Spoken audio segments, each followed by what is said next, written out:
I think honestly, bro, it's just the one thing that I do love about having everybody around is that we're constantly learning from each other, and the fact that we're doing the initial investment to learn social media, we bring it back to the house. So that's one thing, the benefit of being a part of the PMC crew, that you get to learn at no investment. You know what I mean? All you gotta do is just put the time. You know what I mean? Like what they say is the game is to be sold, not told. But the only thing you gotta pay here is pay attention. You know?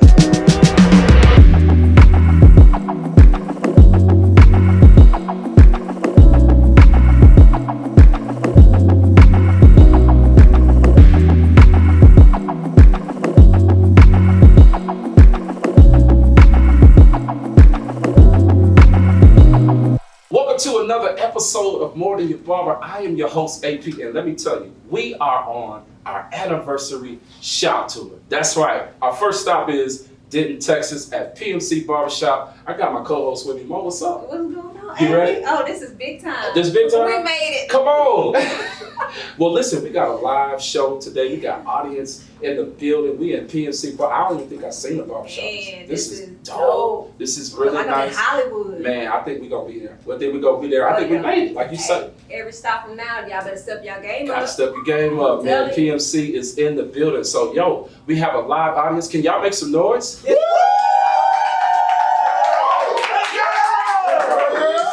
We have a live audience in the building today, and let me tell you, we got some super dope barbers in the audience, but more importantly, we got amazing guests. We got my boy Danny.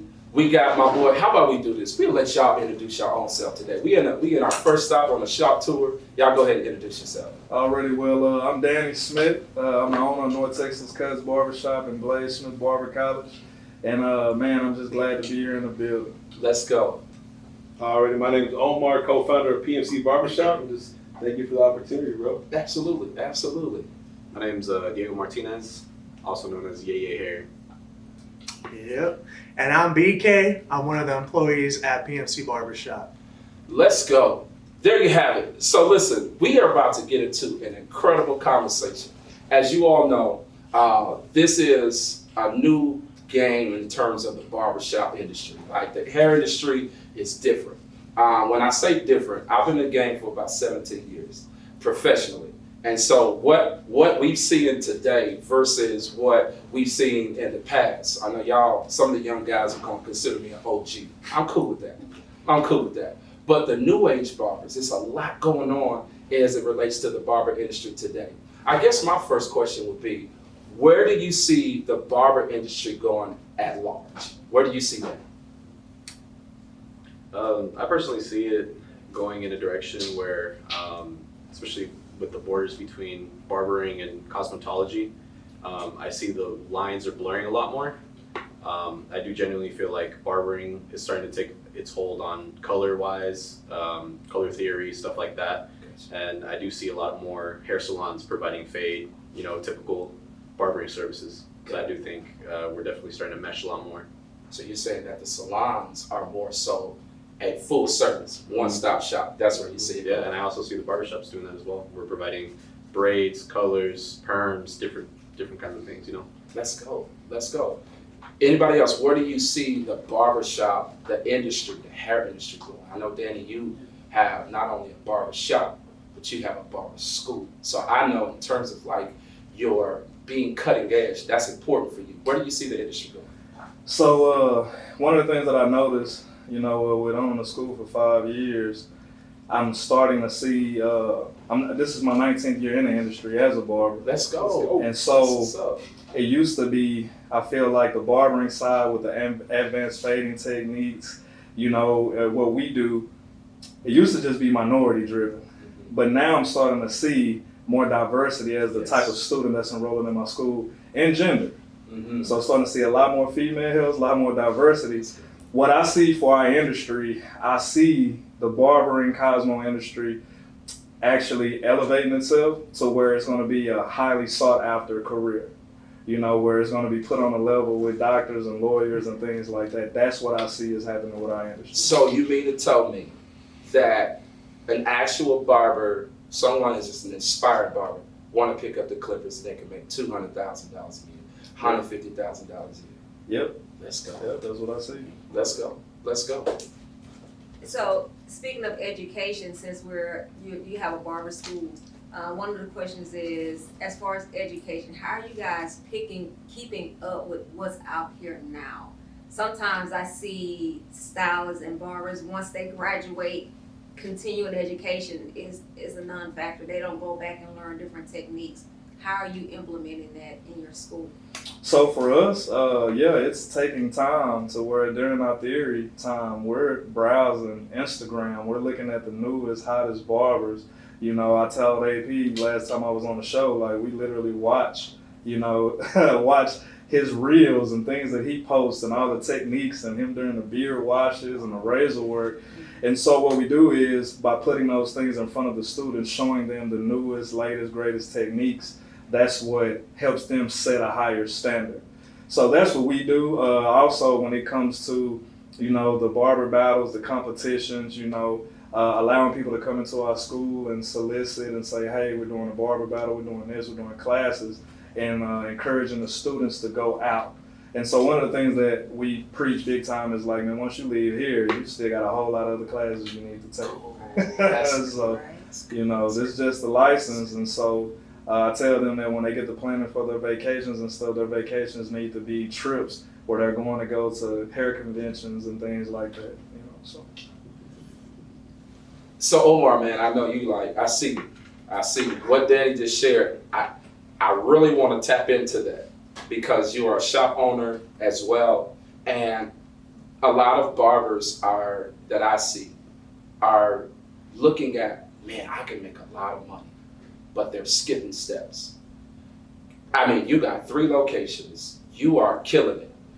What do you say to the barber that see you or that may see Danny and say, man, I want that. Can you teach me how to, or put me on? That's a statement. Can you put me on, bro? What do you say to that barber? Do you tell them, this is what I did? Like, what steps do you tell them? I think that as far as first steps, bro, I think that you just got to put in the time, bro. I think that a lot of the people, I think especially where the way that barbering is going, people see it and it looks badass. You know what I mean? It looks great on the gram, on everything. But I think that a lot of the students nowadays are skipping the steps to kind of just put in the work, really being the student of the game and realizing that at the end of the day, being selfish in the way that you're in it, like to create your own brand, you know what I mean? And a lot of people are willing to share that with you. As far as for me, man, I love being able to take people under my wing and just kind of just share what some of the things that I messed up on back in the day. And I think that, again, talking about the shop, that's what's helped us scale to a lot of barbers because we keep it transparent with our barbers. We want to make sure that we invest in them, but we also show them the way. What does that look like? Well, come over here, come learn, you know what I mean? And whenever you're not doing nothing, Danny, great friend of mine right here, Yeah. he sent some of the students to come in there and look at our shop before we even start the shops, before they even step into the shop. So that's something that I would say, if you're a student out there, definitely put the time and just know that being a barber is a long-term goal. Not everything is going to be a fast reward, but I promise you that if you stick to it, the reward will come. How do you feel about barbers leaving straight from school, going into their own suite? How is that helping or how is that hurting the industry? Man, for me, I love it because once they step into that suite and they realize that it's harder than they think, PMC's got a door open for them, you know what I mean? So, I mean, that's what I love because, I mean, I've done the suite life. Yeah. For me, I didn't like it just because I felt like alone, but I like to conversate and stuff like that. So I think that, again, I think that a lot of the barber industry right now is so focused on what they see on the gram and not realizing what it actually is till they face it. But I think that that's the beauty about it, that a lot of these barbers, they get in it, then they experience it for themselves, and then that's where they go back to base one. And again, I think that having great leaders in the community that are willing to pour back into them, that's what helps them out a lot. Man, you know what's dope about that? I'm gonna tell you, and I want to have a conversation with all of us, BK, Diego. I want to have a conversation because I think this is helping somebody already. And this is this really quick. If you're watching, just do me a solid. Make sure you subscribe because this conversation is going to be extremely dope. For all of my inspiring barbers, for all of the barbers that's saying, yo, I need more information, make sure you subscribe. So Diego, BK, as we're talking, Omar mentioned that a lot of barbers skip steps, not necessarily just with your haircutting technique, but they skip steps in terms of wanting to be a boss or wanting to be the man.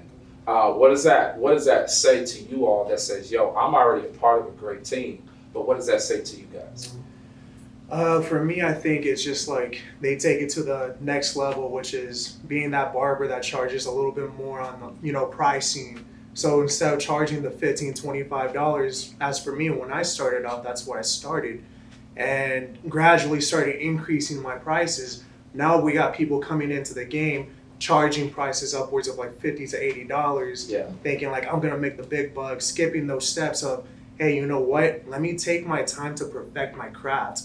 Versus I want to make that money. I'm trying to get a couple racks in my pocket. So I think I'm just thinking like I would love to help them out and say, hey, you know what? There's a process to all of this. Yeah. And once you start taking these step-by-step process, we can get you there at that specific time. It's just gonna take some time to get to that goal. That's dope. Now, you said that you were an employee of the barbershop. What made you choose this barbershop? Or how did you choose this one? Did you look at other shops? And what was the final decision that made you come here and say, this is home? So true story, I just moved out from Pittsburgh, Pennsylvania, first week of June. Okay. And I was on my way to church on 35 heading down to Fort Worth. And I legit was just praying in the Holy Ghost, speaking in tongues and everything. And I was like, Lord, I need to get placed into a barbershop where it's not like the past 4 shops I've been at, and I was sick of it, the owners not keeping up to date with the maintenance, barbers smelling like weed, doing coke, just the generic face of a barbershop, and sure enough, I just started searching it up and I seen PMC, like it was like number 1. And so on Google, by the way. And sure enough, like I seen it, and I started checking out all the barbers' Instagram pages, and I ended up heading out to the Decatur location with Ravi, and I booked an appointment with him, and I said, hey bro, who's the owner? I would love to get to know him. Found out that he sent me Omar's phone number. I gave him a phone call, and we spoke on the phone for like an hour and a half. Yeah. I remember that. It was like as if it was just yesterday. Yeah. And I just remember feeling excited. I started talking to my wife, and I was just like, I met this dude who's like super ecstatic to have me there. He really wants me to come on by, super welcoming. Came into the shop, and it wasn't just him, but the rest of the staff that I was working with. It was weird because I stopped going there for like 2 months. I had to get some paperwork done for my licensing to get that transfer from Pennsylvania to Texas. And sure enough, when we started communicating, like I was gone. I was MIA for like 2 months. I come back, and the rest of the guys were like, yo, how's it going? Da da da da. Like I was like, yo, like this is my family, and that welcoming, it felt like me going back home to California, because that's where I'm originally from. Let's go. And shout out to Cali. yes, sir. Yes. And it felt like I was just seeing my parents for the first time in years. Well, Mo, that was a great question, because as you can see, my guy BK, he's lit up when he talks about the shop, and it's very important that as a barber, when you're choosing the location. Now, some may not be a believer, but I'm a believer as well. You have to put God in the center so that you can know what direction do I go in, right, as it relates to where do I work. Because you could be the best barber and go to the wrong shop, and it can catapult. It'll just take your career down, sit that way, right? Or you can be a barber that's not the best barber, but go to the best shop, and man, your career will skyrocket. What do y'all feel about that? Well, I want to definitely highlight what BK and you said as well, bro. I think that this is a conversation that gets constantly asked to me, like how do I do it with like the barbershops and stuff like that. And I've always, to be transparent with you, whenever I really talk to God a little bit more and I realize we switched the brand over to a faith-driven brand, which is Precision Made Creations. It made me realize that with God, bro, you don't have no worry because he's in control. So once I started kind of leaving everything up to him, everything just started skating, bro. And just like what BK was talking about, I have multiple conversations with guys all over the brand that reach out to me and they're like, man, I was just looking for some hope, man. I'm looking for a barbershop. That's one thing that I personally pray as an owner, to be like, man, just put the right people in my path. You know what I mean? If I could be a servant to you and just pour whatever you taught me into them, I'm okay with that. And my uncle actually asked me, like, bro, how do you do it with dealing with so many people, so many characters? And I'm like, bro, once you realize that you have God in your life, all the worries will go away. And I promise you that. I believe that. I preach that. Again, not everybody is a believer, but I promise you that there is a God out there that will take care of you. I love it, man. All right, wait, man, let me get some of that. Yeah.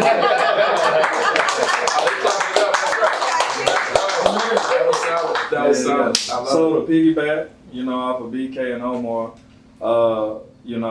one of the key things that you said, BK, man, you said that you started praying, but you was really praying. You was praying in the spirit. But letting that be, letting God's voice be the thing to help direct you, right?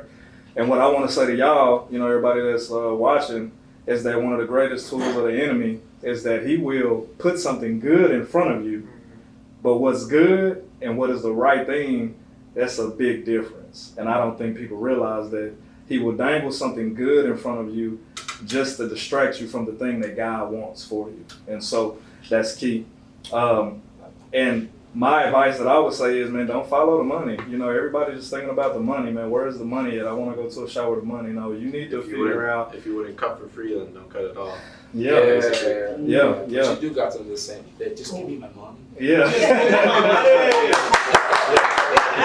Give me my money. But you're right though, D. That's facts. Yeah. So here's the thing. Mo, this is what I'm experiencing. We are in an inflation and it's inevitable, right? Recently I had to go up on my prices and I dreaded, like, man, they got families, they got children. But I got a family, I got children, I have a wife, right? And things are climbing, but you kind of have to go up. What do you think is a fair price? Not to the barber that's like, yo, trying to make a couple of racks, but to the barber that's really like, yo, this is my passion, this is what I do. What is a fair price you all think to charge your client? I think your price is indicative of how much experience you have and how much education you have and how much time you've invested into yourself. Going to classes, even going to different countries to go travel and witness different people cutting, different techniques, learning stuff from the other side of the world, I feel like that's really what represents how much you should be charging. If you're a barber that's just straight out of barber school and you have a little bit of experience under your belt, cutting for however much, I do feel like $30, $35 is the right place to start. So 35? 35, yes, for the first at least 6 months. Okay. 35. So you got some barbers laughing at you. But I do feel like if you're one of those barbers that's packing heat, you got that experience under your belt. Yeah. You got the tools to justify it. Then I think 50 to 60 is definitely up there. So it's not like a minimum wage barber that start like at $15,000 to $17,000 worth. I mean, they do that. I think knockouts and sports clips, you're going to get paid out. You're going to get what you pay for. Hey, not in Texas. No, sir. Nah. So the salons are charging about 30 now, bro. That's what I'm about to ask. So in Denton, Texas, what's the average price point for a haircut? I'm going to say 40. Yeah, 40. I'm going to say 40. I think the standard's 40. I mean, I could tell you from California, haircuts over there start at $30, at least from some of my homie shops, start at $30, $40, and then I know people over there that are charging $80 just for the haircut, and haircut and beard is still $80, or beard is still $80. 100%. Yeah. That's a delicate dance. Bro, this my bad. No, go ahead. It's crazy because I've seen some students graduate from barber college and literally they're already charging $50, $60, bro. And I'm like, damn, that's crazy. I remember when I was charging $3, bro, and I was really trying to make it, you know what I'm saying? Yeah. But I think that's dope that us, like a lot of the OG barbers have paved the way to all the students to be able to do that, bro. And I think that's something positive in a way, you know what I mean? Absolutely. I mean, for me, The barbers that's like charging $100 per cut. I've been seeing that. I've been wrestling with that. Like, they're not bad barbers, but why? Like, why are you charging $100? Now, granted, we can get that. Let's just keep it a buck. We can get $100 for a haircut. I think it's those that, somebody said pack and heat. Somebody got that Draco. You know, somebody that got that piston, right? They got that heat. But when it comes to actually having the skill, I like what you said about going to classes. If you're not going to classes, if you're not learning the techniques, the latest trends, let's even go kind of transition just a little bit even to the social media side. Like, if your page is private and you calling yourself a master barber, you are literally hustling backwards. Yeah. That's a fact. So the $100 barber, I've been wrestling with that because I've been seeing it, Danny. I've just been seeing like, man, they charge $100. I think it's because of the blue check that they got, bro. They probably bought it. That's probably what it They is. probably bought it, bro. They probably bought the blue check. So for me, I think as it just depends. I feel like there's a what's the word? Basically, like from where the owner's at to where a barber's at to where, like, even, I mean, Texas, I mean, it's cool. PMC offers an apprenticeship for some people that are interested with us. You know, obviously we can't offer the license because of being in Texas, but we are allowed to have people come in, learn, and stuff like that. And I do feel like that's an entry level way of a student being able to step up from being just a student to actually going into the barbering world. I do feel like a lot of people don't do that enough. Especially here in Texas, I feel like, I mean, we have barbers here that came from apprenticeships. And, you know, I can see them now, they're growing quick. You know, it's like, for me, I've been cutting for 3 years and I can compare myself to probably a barber that has 10 years of experience now, in my opinion. Now, we had a barber say that there's no such thing as a $100 haircut. That's true. That's true. What's y'all What they mean opinion by on that? that? He said there is no such thing as a $100 haircut. There is not a haircut out there that's worth $100. No, I think that every client has their barber, you know what I mean? This is good. Yeah. I think you're paying for the experience. The $100 is the experience, not the haircut. You know, I feel like you're getting good customer service. You're getting someone that you enjoy being around. You know, I have people tip me $70, and it was like, thank you, bro. Like, I really appreciate like the conversation that you gave me today. So I feel like it's not just the haircut. I mean, for $100, I mean, you're paying less than going to a therapy session, and you just gotta sit in the chair. And You talk. know? And talk, yeah. And then I'm It's gonna say this. I'm sure you heard the analogy about the bottle of water. Like, if you place it in a convenience store, it's this much. But you know, if you place it in a vending machine at Six Flags, it's gonna be this much. You know, but then if you place it at a opera concert, it's this much. It's the same bottle of water. It just depends on where it's being sold. And so, yeah, I think that's the thing about what we do. It just depends on where you are, you know.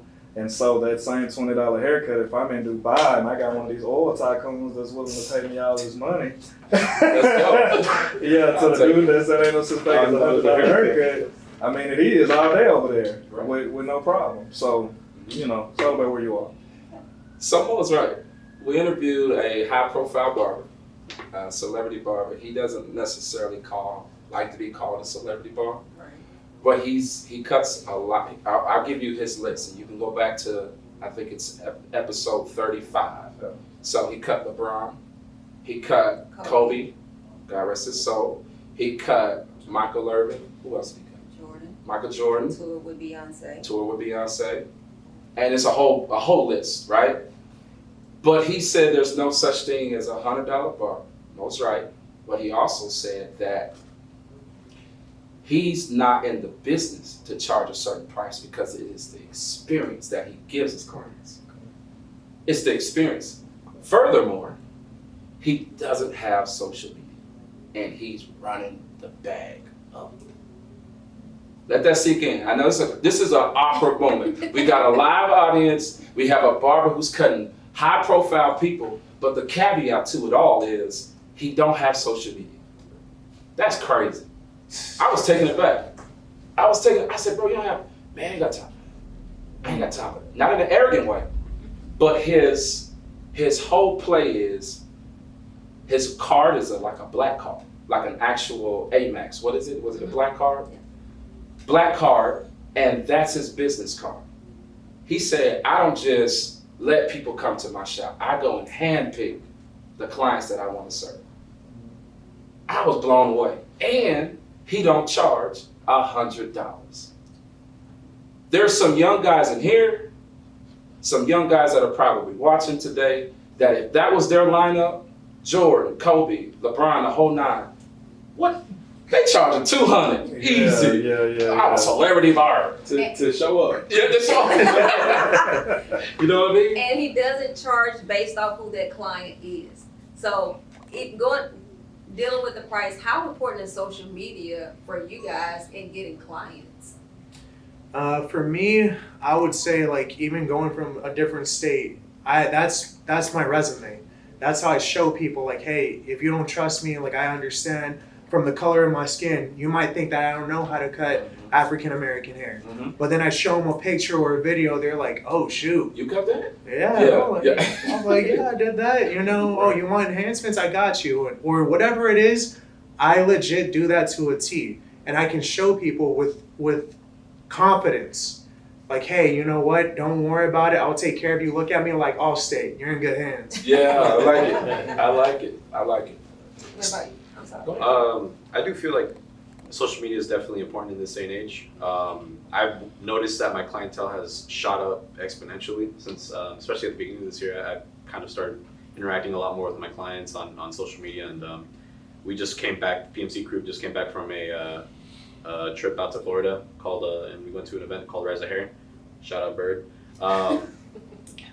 It was definitely a really good experience to open my eyes up and make me realize how much of a very much so a golden ticket is that it is to use social media. It's a great way to get your name out there. It's a great way to get your work out there. And it's a good way to see how much you've grown in a certain time span. I mean, I was looking at my old student account and I noticed, I was like, man, I thought these haircuts were hard.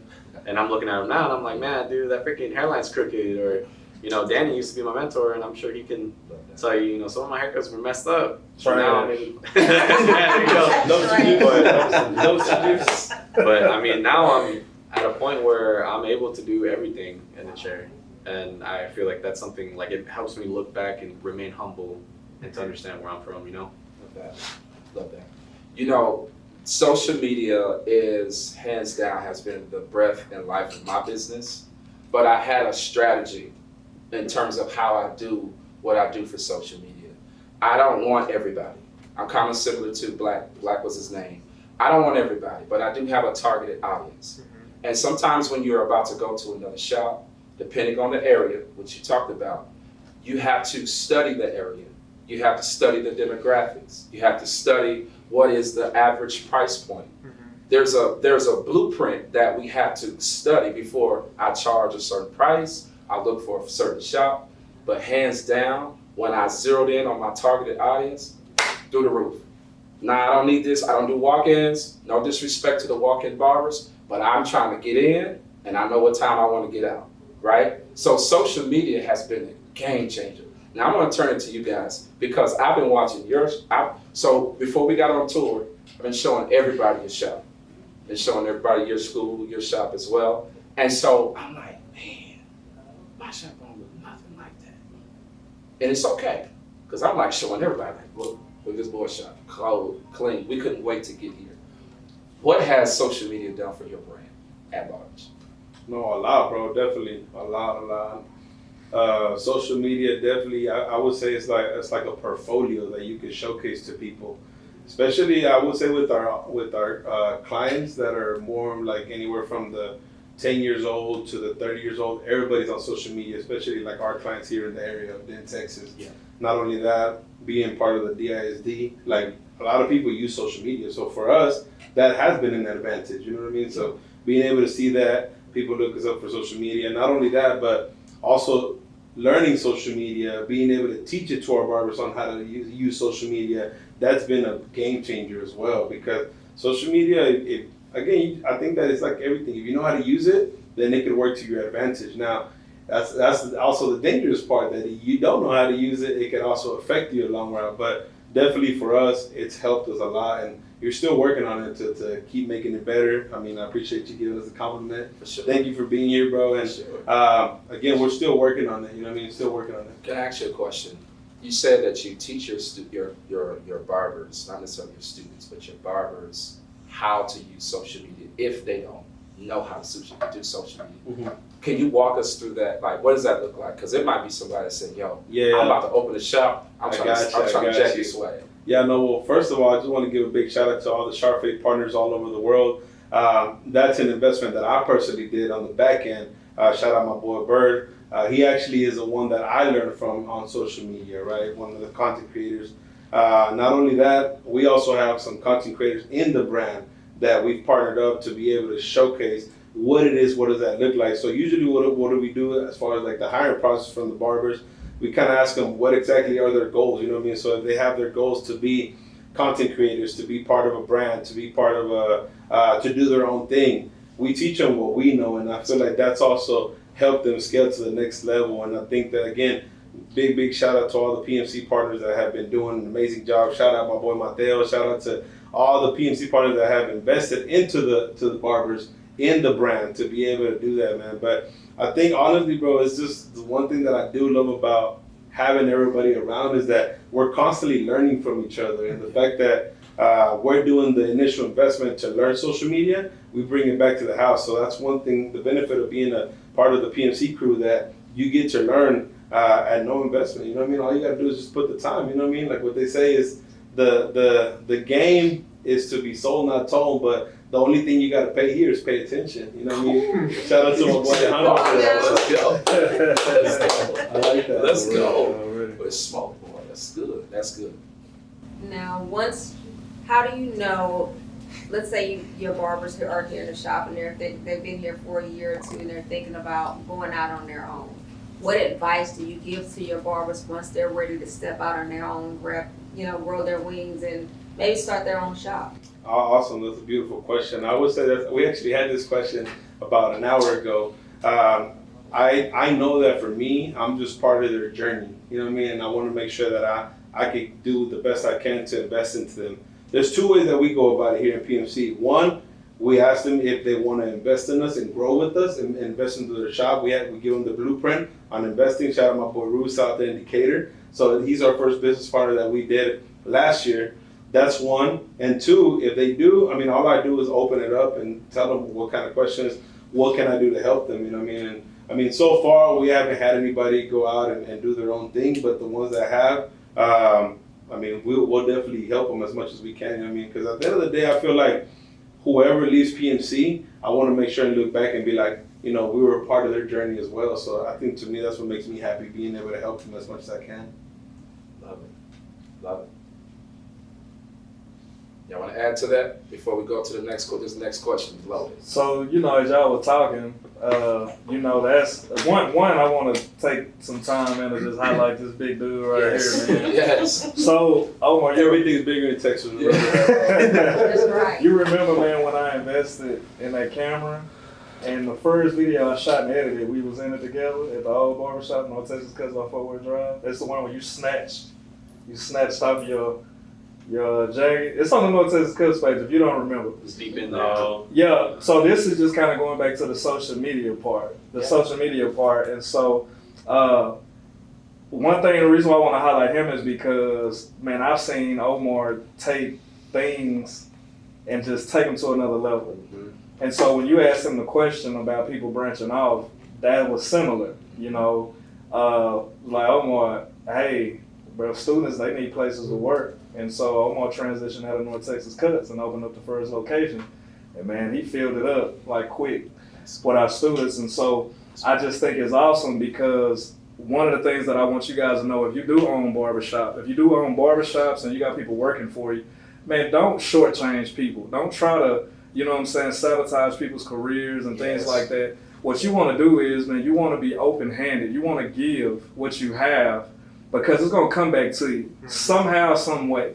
So that's one of the things that I want to make sure that you guys know. Don't try to gatekeep. Don't try to keep information from people. I understand, you know, you can feel like we're in a competitive environment, and it's like, man, I don't want nobody to turn around and, you know, and then affect what I got going on. You don't want to think like that. you don't want to think like that, because I feel like what has happened in Denton, and even this, I remember when you had your first barber battle. Yeah. Like, man, us supporting each other all the time back. Look what happens now when we're able to come together. Yeah. You know what I mean, and be able to bless, you know, the people that's coming behind us. And so that's just what I wanted to throw out there. Danny, this is legit. They don't know. Mo don't even know. But this is a reunion. Yeah, it really is. Like this is a reunion. Like y'all don't really know, but y'all might hear off camera, but this is a reunion. Like these guys are goats. Like I started here a long time ago, but these guys are goats. And what I like about this is that there is no hate. There is no jealousy, which kind of like leads to the next question and the next conversation. I did something on social, right? And when I did this on social, it was bait. I said, got it. And just here's some quick game. Whenever I ask a question on social media, it's intentional. I want to see what you have to say. And literally, we have been turning our comments into episodes. Okay, this is some quick game. So the question I posed was, are younger barbers, are OG barbers jealous of the younger barbers or the other way around? You talked about don't gatekeep, don't. You remember that, Mo? I remember. Remember that? They say OGs be hating. OGs be hating. I can speak to that. Okay, I can speak to that. I'm not. And before I say this, hey, you a go-to. Oh, man. That's why you got the hat on. Appreciate it. It wasn't intentional, just style. You know what I'm saying? That's a ram, buddy. That's a ram. That's a ram. Los Angeles ram. Well, you crazy. So this is what I say. What I say to that, I think it's the same argument that you have with sports. Okay. Look at what MJ was getting paid, and now look what LeBron am getting paid. Well, LeBron is my GOAT. I really don't care what nobody say about any of that. Like, I got my boy Marvin in the crowd. Low-Life, shout out to Low-Life. We argue this all the time. LeBron is the GOAT, period. Next question type thing. You know what I'm saying? But you know, I think that's what it is. I think that we put in so much work. I can see why some of the older barbers, you know what I'm saying, are hating. I can see it because the work we had to put in to get where we are. And like he said, a dude get out of school and I already charging $50. Man, that's wild. Yeah. Denny, we were charging, this is a true story. Well, how much do you charge for your haircuts at your school? At my school, at 12. $12. Shout out to Blake Smith.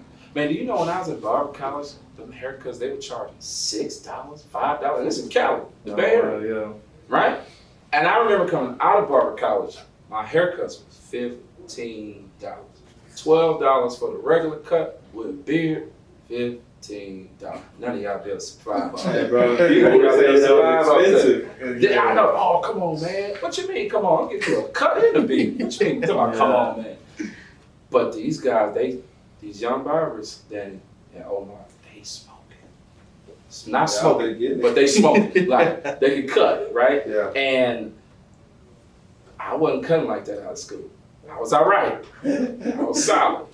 But what do you say to that, bro? Like, it's crazy. Yeah, ain't no point of us hating. The OGs shouldn't be hating. We should be proud that we have gotten the Barber game. I feel like a lot of us have played a role in paving the way for barbers to do that. Just like the old school, you know, football players, NBA players paved the way for the new players that's playing and the money that they get. And I think that's just the natural evolution with social media, with things being highlighted more. I mean, you got people that never even thought about cutting hair. They find themselves watching videos now and, you know, and thinking about the industry. And so I just think that, man, we should be congratulating the young people and saluting them. Yeah. And to be honest with you, we really need to try to learn from them and revamp what we've been doing. Yeah. That's what I would say. I kind of want to piggyback off of what you just said. Like, thankfully for me, when I joined in the very beginning, back in Cali, I had this Dominican dude named Polo at the Art of Blades, and he only spoke Spanish. And my Spanish, I mean, you can even talk to Omar. I'm very broken. So he ended up like just taking me in, and he was just like, "No, I got you. I will show you everything from like shear work, texturizing, what else, straight razor." I sucked. I look back at all my photos, and I'm like, man, I was garbage. But he took the time to really just say like, hey, like this is where you need to perfect it. At times he would actually like smack me in my hand like Mr. Miyagi type stuff. And like was just like, bro, like I told you how many times you're supposed to do this. Like you're not listening. But the way how he was like showing me these things was like, I need you to get on to par where I'm at. That way I could take care of my clients and not have to really worry about what you're doing. So I'm gonna keep doing what I'm doing right now. And if you really need help, I'll go over there and help you. So this man took his time, and I was at his shop for like 2.5 years. And even the other guy, I'm trying to remember his name, Mark. This guy was the manager, just pouring into me, 2 OGs taking their time, saying, you know what, bro, like you're not in the position where you're supposed to be at right now, charging $30 a cut and $30 on beard. So in total, I was charging $60, right? But that was the shop's pricing. And I came in messing everyone up that was coming in. And I felt so bad, but I had people that stuck with me just because of the experience, the person that I am, what I was carrying. They're just like, you know what, bro, yeah, this is garbage, but I believe you'll get me into a better spot. And legit will tell me that. I had a guy who took the menu and threw it in my face and said, yo, like $60 is too much. But going back to the initial question, like these guys who are OGs legit paved the way for me to come in and said, I'm going to show you everything that I know. And they have nothing but my utmost respect. It's crazy, BK, because every young barber don't have that testimony. Mm-hmm. It's real beef. I was talking to Omar. It's real beef in the barber industry. Just scroll. Mm-hmm. Just scroll. Very popular barbers, OG, are beefing with younger barbers, Oh, wow. and it's almost like a movie. I think it's Yeah. resentment. I think It's a Honestly, resentment? I think it's resentment. I feel like a lot of older barbers, when they were new barbers, they were dealing with their OGs, Got it. and they were dragged through the mud. They were, huh? I said they were probably traumatized. Yeah. Like I mean, it's like, oh well, y'all did that to me, so I'm gonna do it to these younger barbers. Yeah. It's like no, it needs to be patience. It needs to be understanding and stuff like that. And I genuinely feel like these two gentlemen right now, I wouldn't be here if it weren't for these two gentlemen right here. Thank you, bro. Omar showed me so much patience in the shop when I was messing people up, and I was charging his price point, the PMC price point. Yeah, I was messing people up, and I heard. yeah. Not you messing up. No, I heard oh the well, price. yeah. I mean, I'm sure he did, Yeah. but it was times I remember I had to take a whole week off, and it was like Omar put it in front of me. He was like, "If you're gonna want to still be with us, if you still want to be at that level, take this week off. I want you to be in the shop these next 6 days that we're open. Shadow all the OG barbers that are gonna be able to give you game." And, after that, man, like I haven't had one complaint since my clientele. And Danny was the one that laid out the foundation for me. He worked with me on everything. There was times where he was even like, I don't know if it's gonna work out at the school, bro. Like and he told me to buckle down, and I did. And for whatever reason, these two gentlemen saw a lot in me that I didn't even see, and I'm forever grateful to both of y'all. I really appreciate you're it. welcome, Appreciate bro. it. And this is something I think is just good for the audience. Diego, and there's a little triangle here. So he left my barber school and he went to go work at North Texas Cuts, which is booth rental. And he was able to see the booth rental aspect where you are your own boss, bro. You gotta, Yeah. And so in that, he went through that, and then he ended up coming into Omar's business, which is commission? Commission. And it ended up working out better. And I think that's good because you asked the question earlier about the suites, right? That's something that you guys really need to know what you're getting into. When you're stepping into a suite, you might not be a suite level barber, you might not be a booth rental, independent contractor yet. So you want to explore all of your options. One of the things that I love that Omar has done, he's made the commission really work, for barbers that don't have the clientele, that don't have the skills, that don't have the marketing down. And so being able to know that you got these different avenues from hourly to commission to booth rental, you need to explore all of them. Don't just pigeonhole yourself and say, hey, this is what I'm gonna do because this is where the money is. All right, you wanna find the best situation for you. Gotcha. What I wanted to say, bro, is honestly, talking to all the viewers out there, honestly, if you're out here hating, you're already below that person. So don't be hating. Honestly. I like it. Yeah, man. And to be completely honest, this has been a conversation that I've been having, and I've been telling Mo about it. I'm like, yo, this has been something that was blowing my wig back. Like, legit. Like, barbers are really beefing. Yeah. It's almost like the rap game or the sports game. They beefing. Oh, bro, yo, you got a line in your ticket right here. How you charging $100? You know what I mean? Your line cricket. Like we've been talking about that. And the thing is, to see this conversation, I know every barbershop may not be able to relate, but I found it to be important to talk about it because barbers need to know that coming out of school or coming to another shop, man, charge what you have the experience to charge. Now, if the barbershop that you work for has a price point, then you follow that, right? That's how it goes. But in terms of whether it's commission, whether it's booth rent, there is a certain price that you have to go by. Bro, but one thing that I think that's very important, what you said about talking about, you know, the hating and all that stuff. I don't know about you, bro, but I like when people used to talk shit to me back in the day. You know what I'm saying? Because I feel like that made me tougher, bro. That made me stronger. That made me really want to go get it. And I feel like, for me personally, I like to be tough on my barbers too because I'm like, hey, bro, like fix this, fix that. This doesn't look good because, bro, if nobody tells me, then who's gonna tell you? You know what I mean? Like I want people around me that are gonna tell me something. They're gonna hold me accountable because at the end of the day, I mean, nothing's perfect. But I feel like if you could be hard, I know that a lot of people are different. Some people are maybe softer than others. I understand that. Some people don't like getting told what to do. But I think that for me, going back to the day, especially working at your shop, OG, I love that, bro, because I feel like through all those challenges, it made me who I am today. So I would say if I can encourage any barbers, go under somebody's wing that's going to hold you accountable, that's going to tell you what you're messing up on, because that's what's going to sharpen you up and make you good. Now I got a question. You have a customer walk in your shop, and you got a barber that ain't really that good at cutting. Do y'all let them know, hey, you probably don't want to go there? Or do you say, hey, you probably ain't ready for that cut? Or do you just let them trial by fire and let that customer get in that chair and get their hair cut?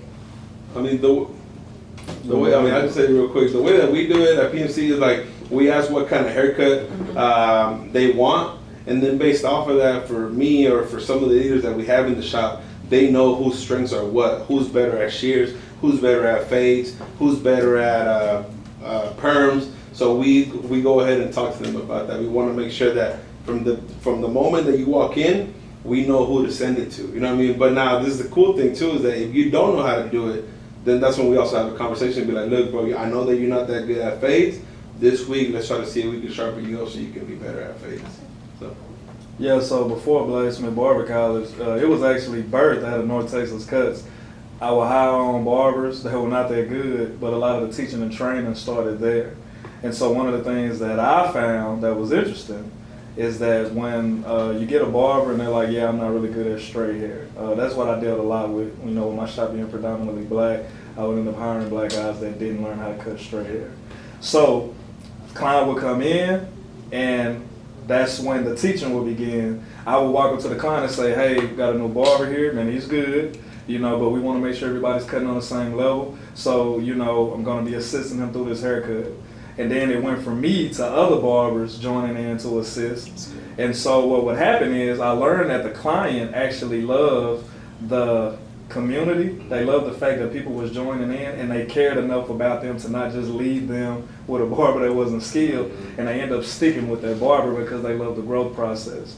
And so that's what I've dealt with. And then there will be times where I'm like, hey, man, if you're in this shop by yourself and I'm not here, don't take the haircut you can't do. Straight up. That's major. Yeah. That's major. That's major. Well, I know that we have so much that we could talk about. I know that there's so much more that we can talk about. We have a live audience. I know they're like, man, that's good. I want to ask a question. Like, man, this is good. And before we close, because this is a podcast that's essentially for aspiring barbers that's looking to elevate their career, right, with valuable content, which is the purpose of this tour. And so before we close out this episode, can we just inspire young barbers, inspiring barbers, with some of the things that we haven't talked about tonight?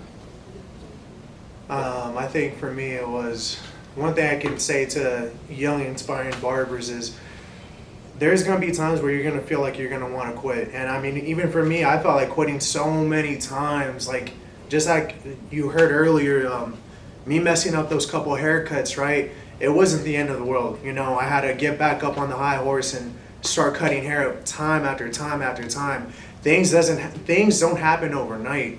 So if it's one thing that I can share with you, it's legit take your time to perfect the craft. rather than just trying to cover it up with enhancements or anything. Like, take your time, take things step by step, use guidelines, use the half guard, whatever it is that you're trying to skip. Don't just continue to keep perfecting your craft. That way it becomes easier. Something that would have taken you 2 hours now only takes you like 30 minutes. So that's what I would like to share. Take your time. And to that, there's a book called Take the Stairs. You should get that book. It's by Rory Vanden, I believe. Take the Stairs. It's a game changer. I like that. What I'll add is I think it's important to learn what your strengths are. Learn if you're able to have good communication, good customer service, if you're able to provide something. Learn what your weaknesses are as well. Learn if you're struggling with one piece of the puzzle. I think it's important for barbers to learn to be able to know when to talk to your clients, make them feel comfortable, make that hour and a half that they're going to sit in your chair the best hour and a half, they're going to have for the day. And be open to learning new things. Don't be the first to not take criticism well. What's going to happen is you're going to get criticized and you're not going to like what you hear. It just all depends on what you're going to do with that information. That's all I can say. Love that. Danny, Omar, what y'all got? So what I would say to you guys is, we're in the people business. Care about people. Like, simply care about people. Care about your client. Not only care about their physical appearance, man, care about like who they are, what they're going through, what they're dealing with. Like, become the person that's willing to invest not only in how they look physically, but in their personal life. That right there has probably been the thing that has set me apart, that has allowed me to just do so many great things in this industry, is just caring for people, which at the end of the day is a higher level of customer service. So if you put that first, man, you don't have to be the best with the clippers, per se. I knew Steph Curry barber. Matter of fact, it was at your thing. He talked about how he wasn't the best barber, but it was just about him as a person, what allowed that relationship to stay tight. So that's what I would share with you guys. Just care about people, put people first. Yeah, for me, I was just going to say, guys, for you watching, I definitely encourage you guys to hit the follow button. Make sure you tune into More Than a Barber podcast, because, again, the only way you're going to grow is you got to educate yourself, you got to elevate yourself, and you got to collaborate with people. And remember that don't try to be somebody else, because you're already perfect in God's eyes. He dropped the bar, man. He dropped the bar. Listen, this has been an incredible episode of More Than a Barber podcast, the first stop of our anniversary tour, PMC Barbershop, Denton, Texas. Crowd, make some noise.